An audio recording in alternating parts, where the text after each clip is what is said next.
This is going to be a rant. No notes, no nothing. This is a rant, straight up. I wasn't that invested in the character Gecko.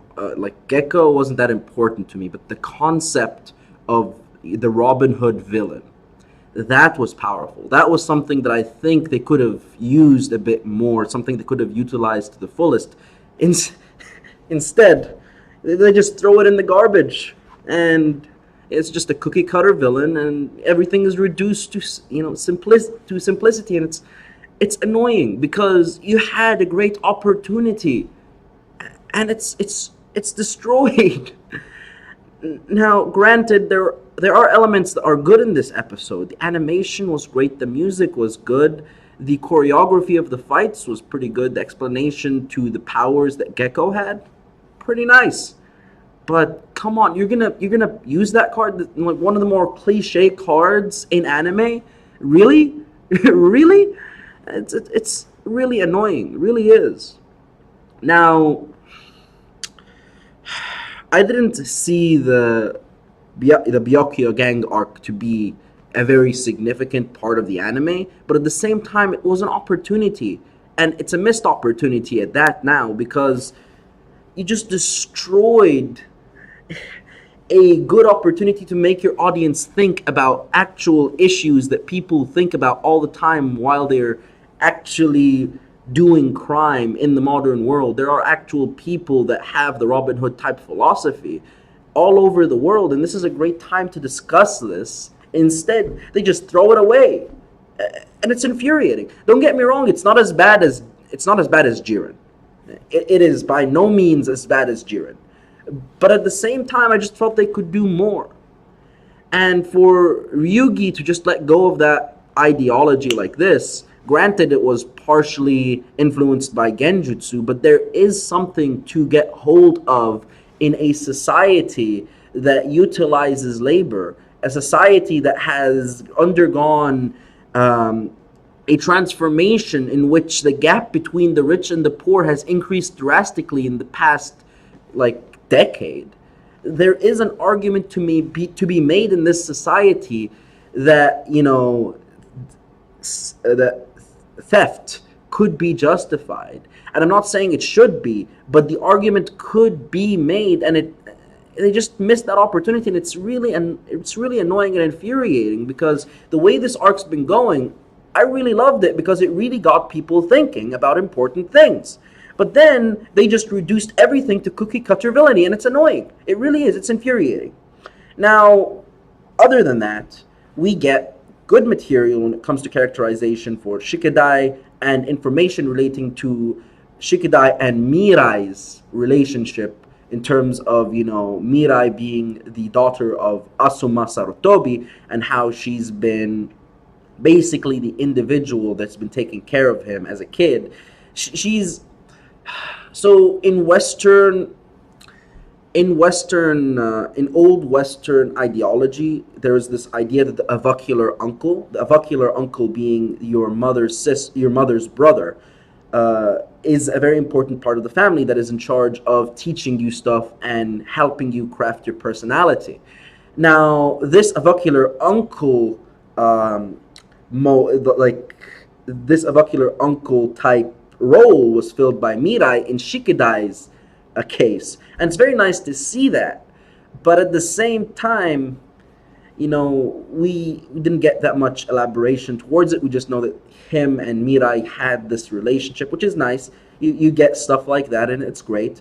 And other than that, in terms of characterization, you don't really get much for Boruto. But you have an understanding that Genjutsu release is not something he's good at, so you have an understanding of one of his weaknesses, that he's very susceptible to Genjutsu, which is great. It's characterization because you're characterizing someone, you're letting them know more about them. So in terms of the characterization aspect of this episode, we now know that Boruto is liable to fall under Genjutsu. This is a Boruto weakness, Genjutsu, which isn't far from one of Naruto's weaknesses, because if you remember, Jiraiya's training with Naruto originally, a heavy aspect was training him to fight Genjutsu, because they knew that one of the enemies that Naruto had to fight early on was Itachi. So there was a high demand in at learning how to break out of genjutsu, and we kind of have this reaffirmed with Boruto that he his weakness, just like Naruto as a kid, was genjutsu.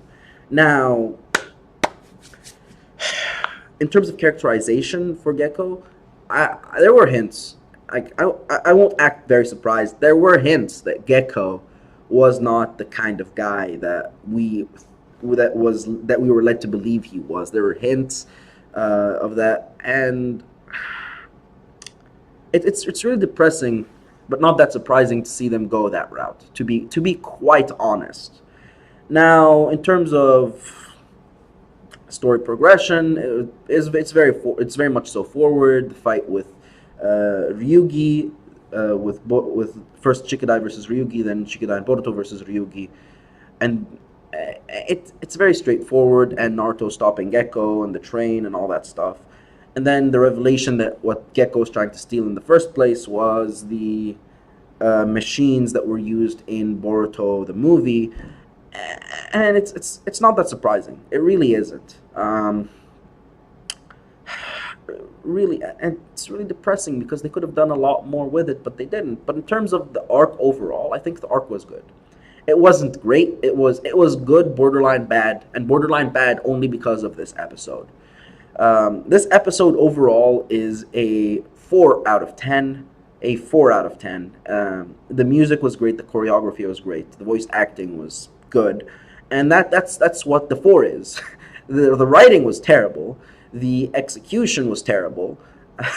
And that's why it has a low score. It doesn't matter how good the choreography is. It doesn't matter how good the music is.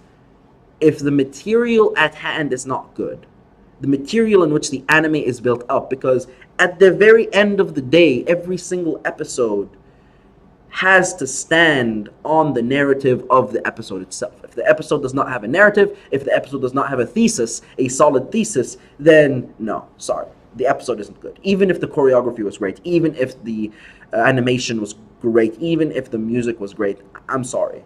It's just how I feel. Now, don't get me wrong, there were parts of the episode that got me all hype.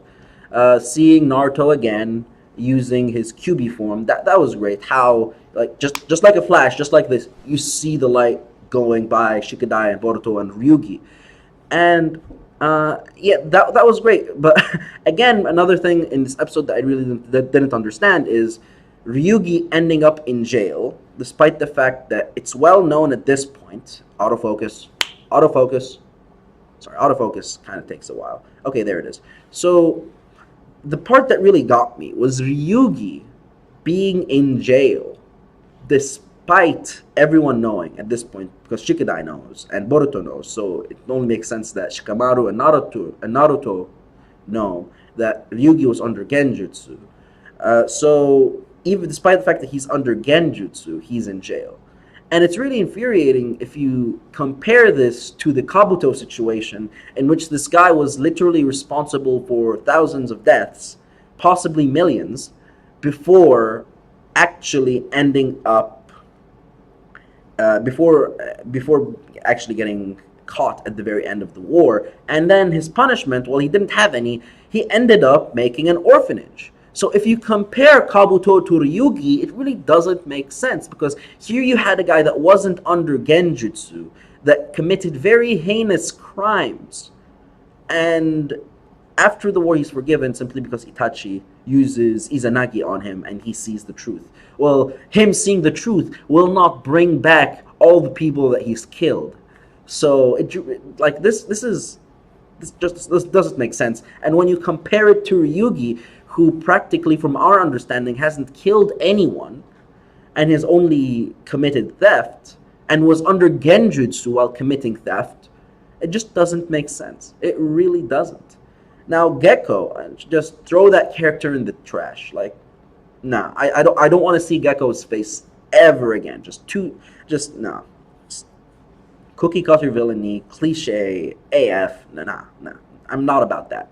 Really am not about that. So, in terms of all of this, it's very nice, and not very nice. It's very negative, because you have a character that's just doesn't have dimensions. It's just a single-minded, cliche character. I want money. Let's go. And that's it. And I'm not saying that you couldn't make a character good, like a well-made character that wants money. You can. But Gecko was a terrible character. The way that that character was made, like Kakuzu is an example of how to make a greedy character into an okay character, giving him an aspect of mysticism, making him work within an organization, having him as a comparative figure to Hidon, who was more ideological in terms of religiocentricity, and comparing that to Kakuzu. In this case, Kakuzu is well written because he is part of a bigger mechanism that helps us compare different ideologies. But with Gecko, no. Just a terribly written character in a very simple narrative that really has been used in anime repetitively for years and years and years and years. And at this point, I'm like, come on, give me something new.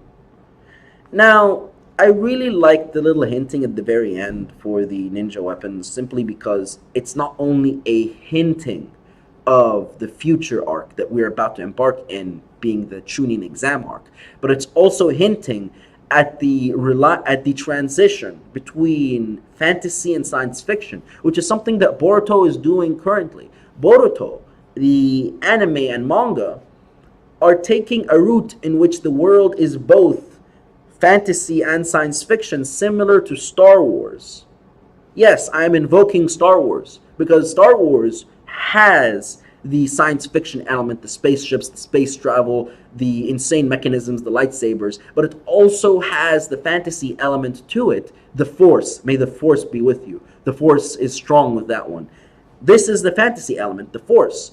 And the science fiction element is the machines, the space travel, all that jazz. With Boruto now, those mechanisms are science fiction, but they're based in a fantasy world, as opposed to Star Wars, that is fantasy based in a science fiction world. So it's interesting in that sense. So overall, this episode, yeah, is a 4 out of 10. If you liked what I had to say about this chapter, give this video a thumbs up.